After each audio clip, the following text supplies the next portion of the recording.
In 1901, on a wind-bitten night when the moon hung pale over the frontier town of Red Hollow, an old sheriff stood alone at the edge of the pine woods with only his dog beside him, unaware that before dawn the truth buried for years would rise from the darkness and change everything he believed about his town. Red Hollow was little more than a cluster of wooden buildings pressed between the railway line and the forested hills. Dust ruled the streets in summer, and in winter the wind moved like a restless spirit between the barns and storefronts. Sheriff Elias Boone had kept order there for nearly 20 years.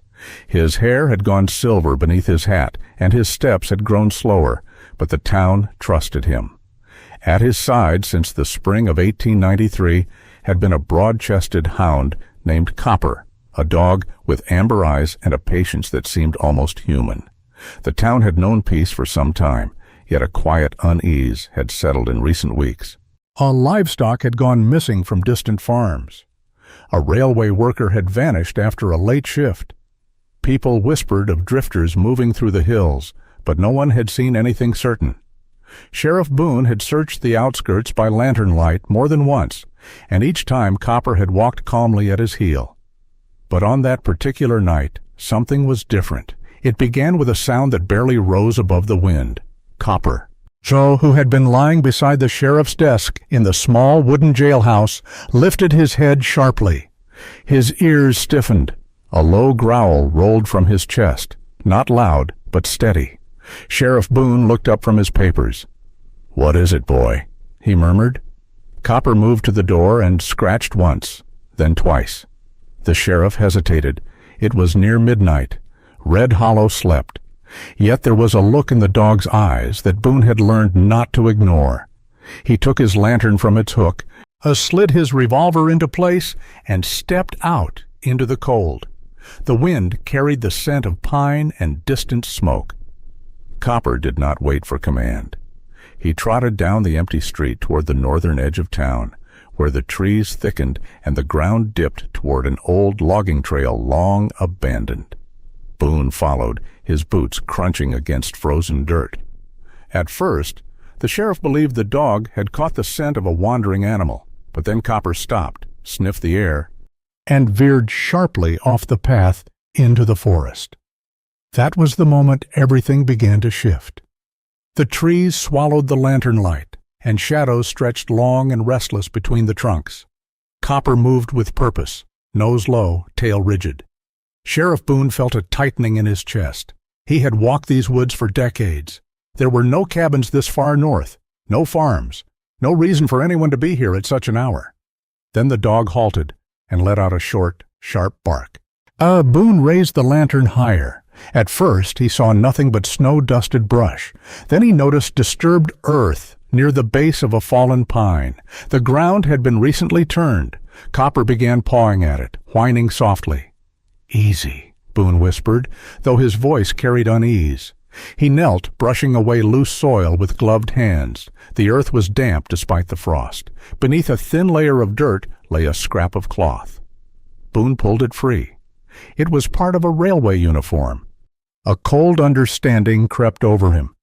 The missing railway worker had worn the same dark fabric with brass buttons. Boone's pulse quickened. He looked at Copper, whose gaze remained fixed on the ground.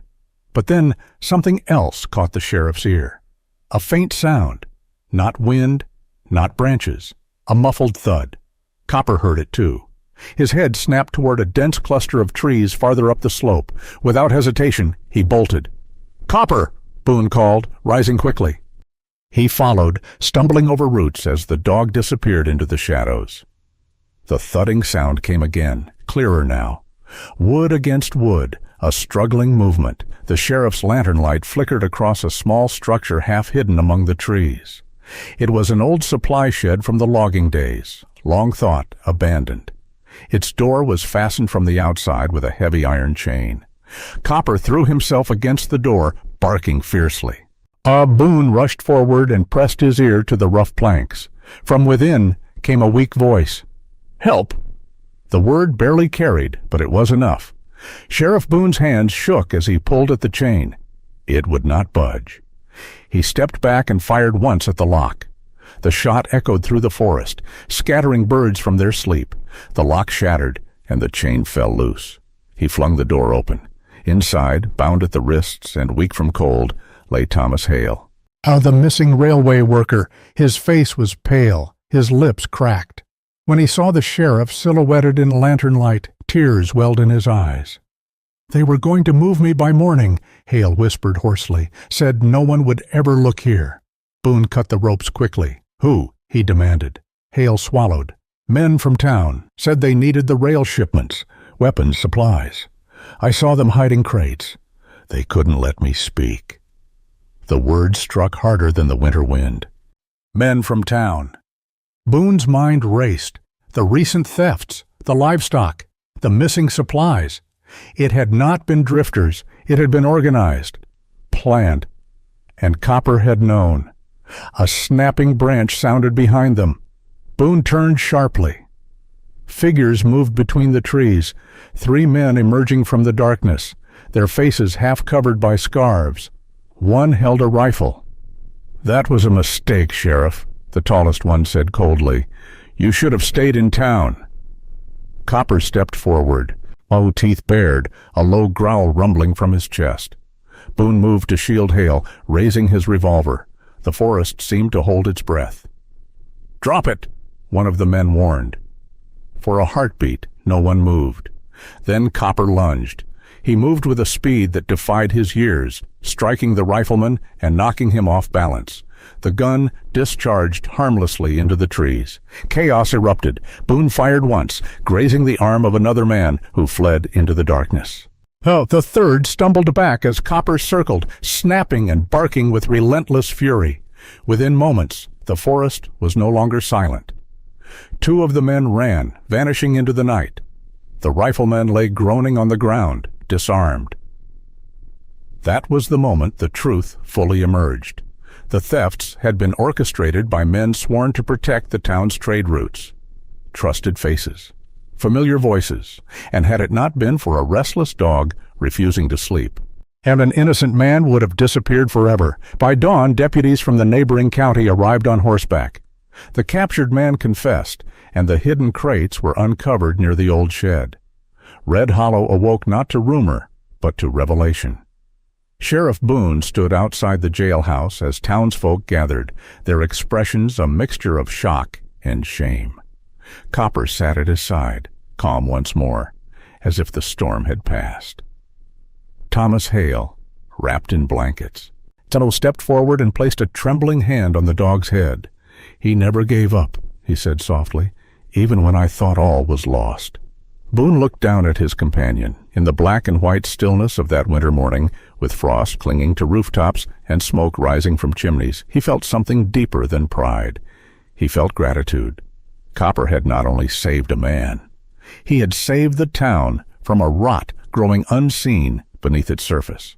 In the weeks that followed, order returned to Red Hollow. The railway shipments resumed. The whispers faded, yet people spoke differently when Copper passed. Children would pause in the street to watch him. Farmers tipped their hats. As for Sheriff Elias Boone, he began to walk a little slower, knowing that age was catching him. But he no longer feared what he might miss in the dark, for he understood that loyalty sometimes sees what human eyes overlook. Years later, when Boone finally laid down his badge, townsfolk would still recall the night in 1901 when the old sheriff trusted his dog one final time. They would remember the lantern light in the forest, the chained door, and the courage of a hound who refused to ignore the faintest cry for help. And long after both sheriff and dog were gone, the story remained, carried quietly from one generation to the next, a reminder that in the harshest winters and the darkest woods, and it is often a loyal heart that uncovers the truth and changes everything. In the winter of 1894, when the river froze thick enough to silence its current and the wind carved lonely paths through the hills of Briar Glen, a reclusive farmer named Matthew Hale woke to the frantic barking of his dog and stepped into a night that would be remembered long after the snow had melted. Briar Glen lay far from the railway and farther still from any city. A handful of farms dotted the valley, their wooden barns leaning slightly from years of hard weather. Matthew Hale had lived there alone since his wife's passing 3 winters earlier. His nearest neighbor was a mile away. His only constant companion was a large shepherd mix named Brutus, a dog with dark fur and watchful eyes who rarely barked without reason. That night, Brutus was not merely barking, he was clawing at the cabin door, whining with a sharp urgency that cut through the howling wind. While Matthew rose from his narrow bed, pulled on his wool coat, and lit an oil lamp. The flame trembled as though it too sensed something unsettled. He opened the door, and a blast of icy air rushed inside. Brutus bolted into the darkness. "Brutus!" Matthew called, stepping out onto the snow-crusted ground. The dog did not look back. He ran toward the frozen river that bordered the northern edge of the valley.